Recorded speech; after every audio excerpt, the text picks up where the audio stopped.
জাতির উদ্দেশ্যে ভাষণে অন্তর্বর্তী সরকারের প্রধান উপদেষ্টা ডক্টর মোহাম্মদ ইউনূস দেশবাসীর প্রতি আইন নিজেদের হাতে তুলে না নেয়ার আহ্বান জানিয়েছেন।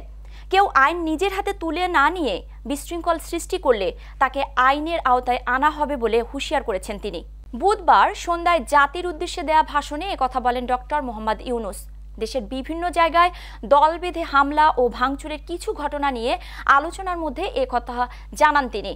জাতির উদ্দেশ্যে ভাষণের প্রধান উপদেষ্টা ডক্টর মোহাম্মদ ইউনূস আরও বলেন, তারা সংস্কার চান, সংস্কারের মাধ্যমে জাতি হিসেবে নতুনভাবে যাত্রা শুরু করতে চান।